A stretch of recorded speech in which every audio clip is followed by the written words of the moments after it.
everyone, and welcome to Number 9 Farms. Today we are going to start making our dandelion wine. I promised this part, and this is what is left from last year's dandelion wine, and I'm going to show you how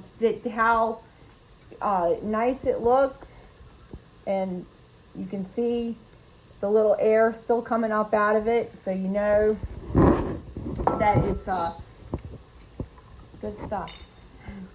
So the camera guy doesn't get any. Oh, hold on. The camera guy's going on strike then.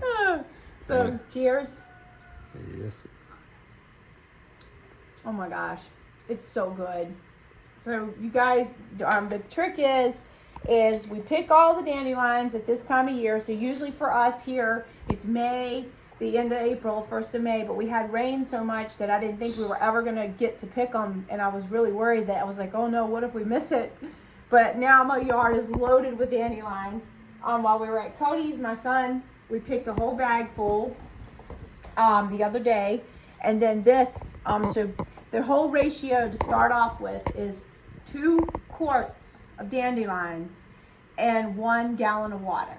So whatever you have, you can just use that ratio. And the first thing we're going to do is get on the stove. We're going to get the water. This is a 24 quart pot. So we're going to have, we figured out 6 gallons, we said? Yeah, 6 quarts. No, 6 quarts. Okay, so then we're having 3 gallons. 3 gallons. Yeah, I knew it was something to 6. 3 gallons, and then with the petals in there. Yes, and what you could pick, most recipes tell you to pick off the calyx, but I never do. They also say sometimes that it can impede your fermenting process, but honestly, we ain't had a problem. And I'm not picking all them off. I have been drinking dandelion wine for a long time. Yes, and my one of the ladies that worked for my grandfather, she always made it every year, and I was a teenager and I was drinking dandelion wine. That's right. So we'll get started. You might want to rinse your dandelions just to make sure there's no more bugs left in it, but that's up to you. And we are going to go ahead now and start getting the water ready, and I'll meet you over at the stove. I gave in for the camera guy.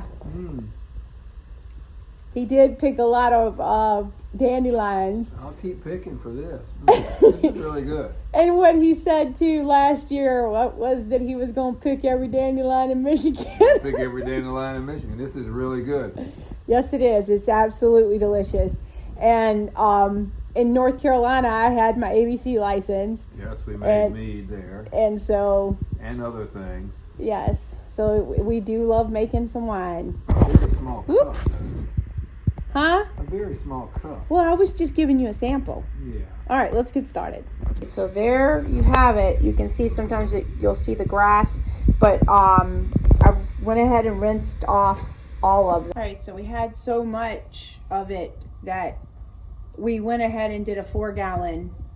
So that's what ours is going to be now, 4 gallons of water. All right, guys, so look, we have the water is already to the boiling stage, and as you can see how it's got the yellow tinge to it. So what we're going to do now is we're just going to slide this on over, and you can let it sit for up to 3 days, or you can let it sit for a couple hours until it cools, whatever you want to do. But a lot of times we just do it overnight. So we're going to shove it over here, and then we're going to cook our refried beans. Well, here you have it. It is the next morning, so look at that. It's absolutely beautiful. Let me set this lid down, and then I can scoop out some of the, look at that. See that color? That is gorgeous. So now I'm going to go ahead and strain it, and if you want to, you can either use a tea towel or some kind of muslin or anything, or cheesecloth to kind of filter out any of the little tiny flowers that may go through, but I don't really worry about it. So I just use like a colander, like a fine colander. So I went ahead and just brought out the bottling funnel that'll make it easier. Pour into the half-gallon jars, and then we will go ahead and get started on it. So that's what it is in the 2 jars. And then I've decided to go ahead and scoop some of it out because I've got a long way to go. So I'm letting that drain while I go outside and take care of the animals. So our next step now is it's 3 oranges and some zest and the juice will go into your pot per gallon. So it's 3 oranges per gallon. And then you're also going to need 3 lemons per gallon. So I'm going to get my squeezer and we're going to juice them. And then I'm going to go ahead and get some of the zest off. So I'll be right back. Meantime, while you're getting your juice ready, it's 2.5 cups per gallon. So I'll write all this down for you, but it's 2.5 cups per gallon. So you can go ahead and get your sugar in and let it melt because it's we have it over here on the stove boiling. So, all right, you're gonna want to wash your oranges and lemons. Add a little bit of distilled white vinegar. That way, it will help clean them better. And I'm gonna get the lemons too, and they're also 3 per gallon. So here we are now, and we're gonna go ahead and juice these and put all of this into the 4 gallons.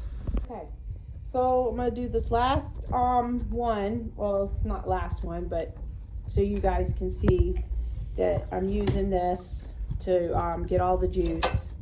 And I've used this plenty of times, and I've had this for quite a while, and I'm gonna tell you, it's a nice little thing. It's called Zule, and let me turn it around. Zule kitchen juicer. Okay, so I thought I was recording and I wasn't, but you're gonna need to get the zest it's best to do this before, but if you do like I did and forgot to zest before I started cutting them, because it's like I couldn't get into the swing of it today.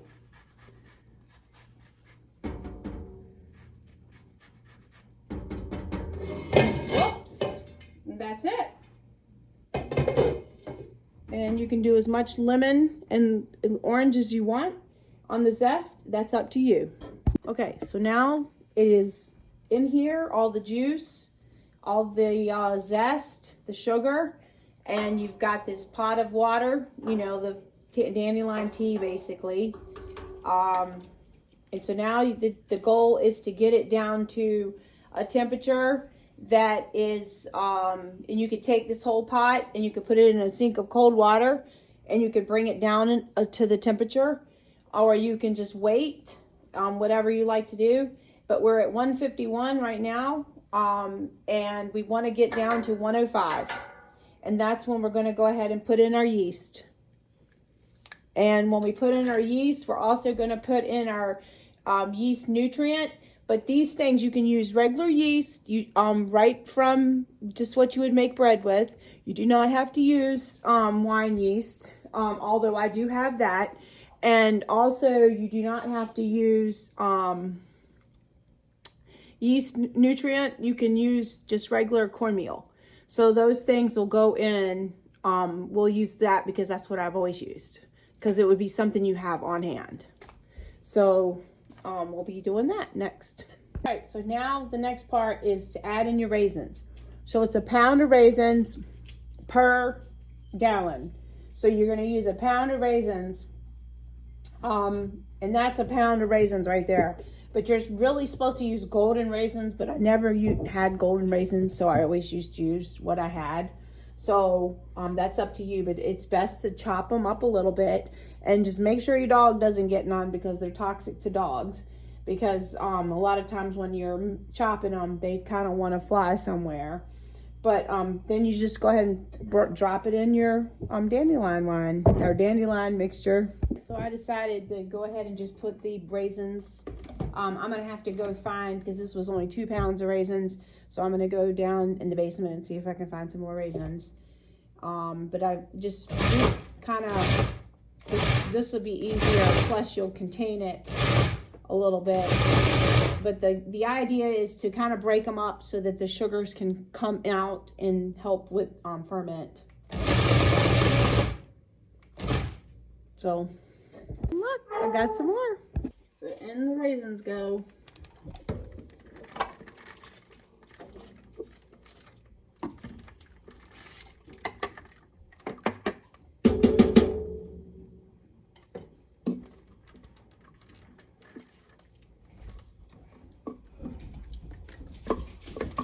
Oh my, stuck.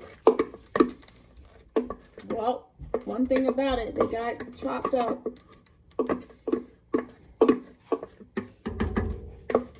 All right, so look at that. It's gonna ferment well. Okay guys, so we're back and now we have finally got this. What you want to do first is you want to stir it really well, because you want to make sure that any of the heat gets evened out if there's any left. And of course what we're going for is anywhere between 105 to 110 basically for the yeast, or whatever yeast that you're using. So we've got 108. So it's perfect.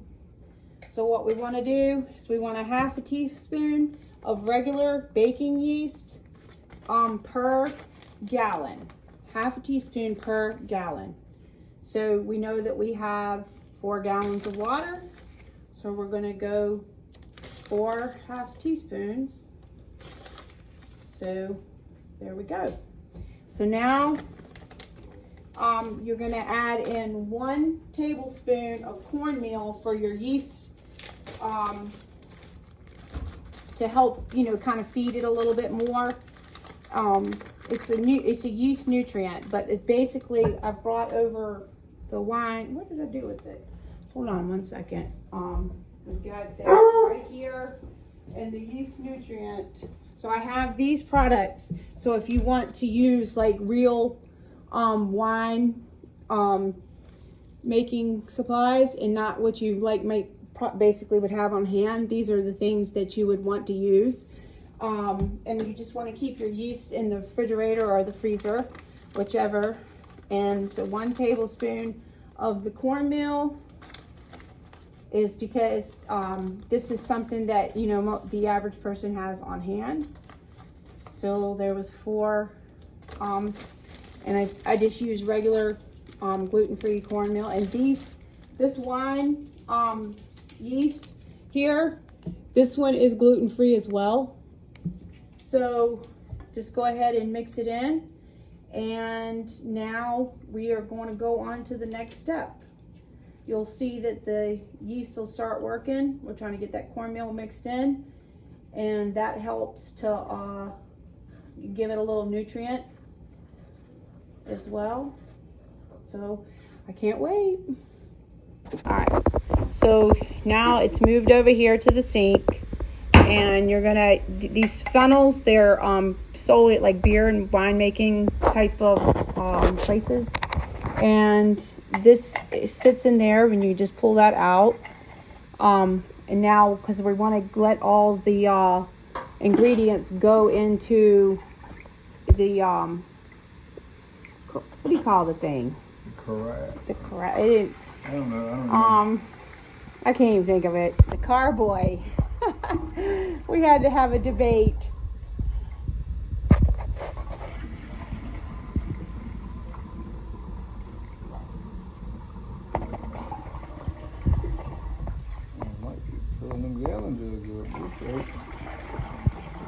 Well, it's supposed to only be 4 gallons of water. So, of course, it added the raisins and all that jazz.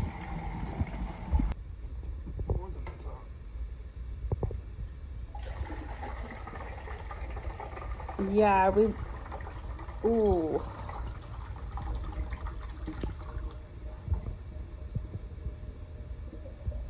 Yeah, that's about it.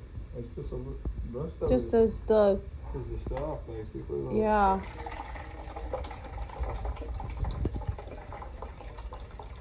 Oh yeah. We have rocked the Casbah. And now what you can do is take the end of the wooden spoon and push it right through the funnel. There you go.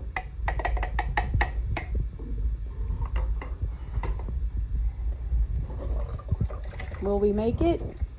I don't know. You want to fill up till about that line right there.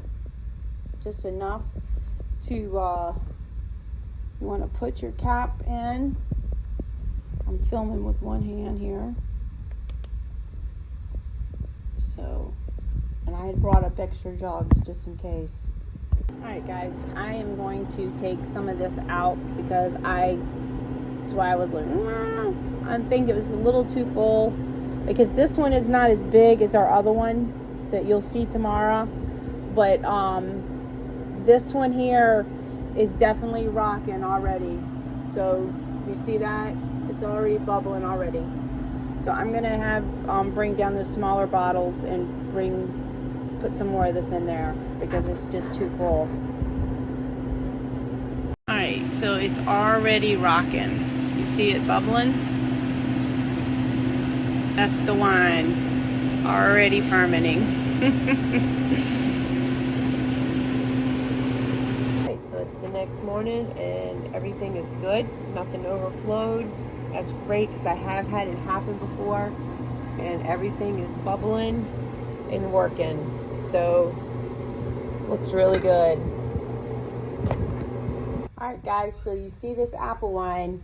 Now this is where, okay, after the 30 days is up, you're gonna go ahead now and I'm gonna set it up so you can go ahead and put it in the bottles. And then once you put it in the bottles, you'll keep watching for it, and after like say 30 to 60 days, if you want to, you can rack it off again.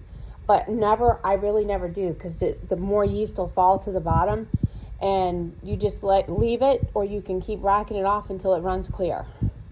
So that's basically all you do, and I'm going to show you how I do it right now.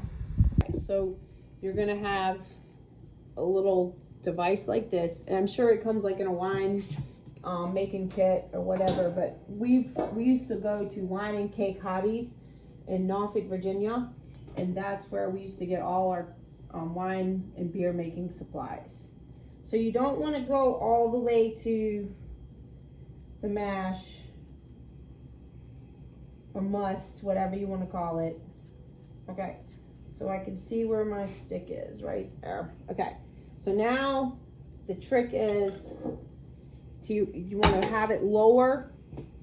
Oh, I gotta pull this out. Hold on, I forgot about the little thing inside. And you never want to leave this in just in case it was to siphon out, because that's happened to me before. Just forgetting. Hold on. So now I have so what you're gonna do is you want to create a suction, so you're gonna have to have a way, just like with working on a fish tank or something.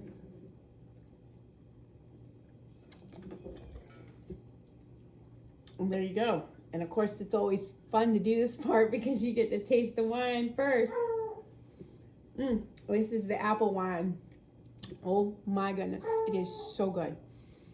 So what is it, Rosie? I started to say muffin, but you wait till you see this one. This is, and you got to keep it lower. That's why it's on the chair. And I had to take the plastic piece out of the top of the bottle. Rosie's like, yeah, what is that? And then you have this little clip right here, and you'll just close it off. And also I have another piece that'll fit on the end of this, where you can close off. You just push it down and it stops. So I use that with the wine bottles. But all my bottles and stuff are in the storage unit or at Cody's house, because I still have stuff at Cody's house. I just I don't have nowhere to store it here. It's just not enough infrastructure here to have all my stuff like I had before, because it just takes a lot when you do everything like this. Okay, so you want to close it off and pinch it off to stop it, and so you want to go ahead and get your next bottle ready, and I'll go ahead and get the next bottles ready, but I'll be right back. So we continue on with the second bottle. Hey. Is that the electrical guy? Or No, that's the cable guy. Oh, not the internet guy? Yes, the same thing, Cooper. Yeah, the cable. It's just because they hardwire it or whatever, instead of like whatever Wi-Fi. So I mean, Colby's what do you paying call for all it? this? Yes. Alright, so I'm going for the third bottle now. So everybody asks me, why do I save all these bottles? Here's why I save. We're going for the fourth one. You want to do this really quick because you can lose your prime. And this. All right, and let me get that other little piece to show you.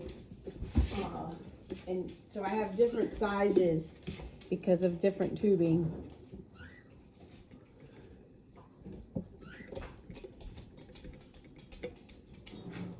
Okay, so yeah, I don't know which one but this is what they look like. I think this is the one. Yeah, so you can see these, so you can all you have to do for these is once you get your prime going, you push on it and it fills up, but then when you want to stop, you just lift it up. So actually these are a lot easier because you don't have to stop it yourself. Oh boy, here we go with Rosie. Rosie, it's okay. Rosie. Nothing like the love of a blue tick. Come on, Muffin, come over here. Come to Mama. Come on. Come on. Okay, so now bottle number 5.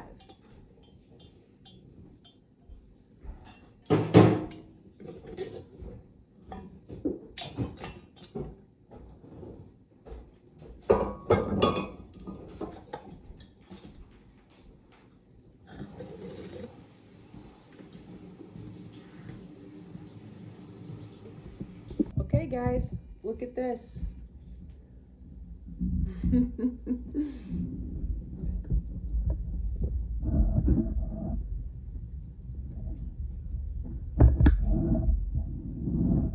It's a lot, isn't it? All right, so thanks for watching, and if you have any questions, don't hesitate to ask because I will answer them. It just might take me a day or so to get back to you. But I am very happy with this process. And of course, I meant to tell you too to make sure you clean your carboy out as soon as you are done. And I have one of these brushes that works really well for that. And they also have like Santa tablets that you can buy for wine and beer making to sanitize your bottles. But I kind of question what is in them things, so that you can clean them and then automatically put your wine right in them. But that's just me. So you could use those as well. But when I started making wine and stuff, I didn't have all that stuff. But that's up to you. You do you, and I will do me. And I hope you enjoyed the video. And as always, have fun. Take care, guys.